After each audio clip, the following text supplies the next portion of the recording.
My story is a pretty unlikely one. A young Muslim immigrant running against Boris Johnson. I think that's poetic justice, don't you?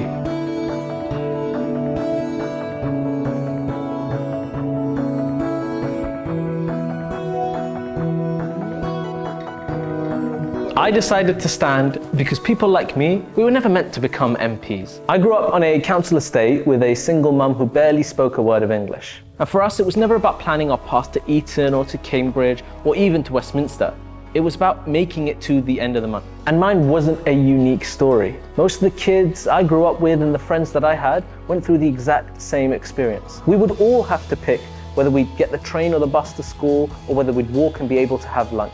You know, I remember at school we used to have a teacher who would point out at every assembly that of every 5 students in our class, 2 of us would fail. And things only got progressively worse. We had our tuition fees trebled, our EMA cut, and our education system as a whole decimated.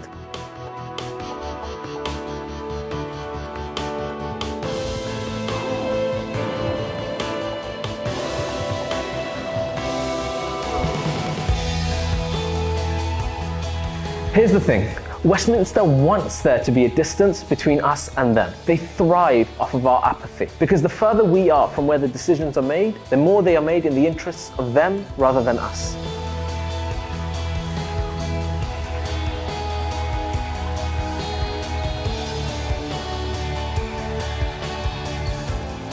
So some in the mainstream press have gotten used to calling us the radicals. But there's nothing radical about saying every person in this country deserves the best education in the world. There's nothing radical about defending everyone's right to free, world-class healthcare from cradle to grave. Nothing radical about the idea that workers should share in the profits of the companies they helped build. And there is absolutely nothing radical about saying kids should never have to make the choices that I and my friends made. And that's whether we'd get the train to school or whether we'd have lunch at school. They say it's radical to convince us it ain't possible. It is possible. We just have to make it possible.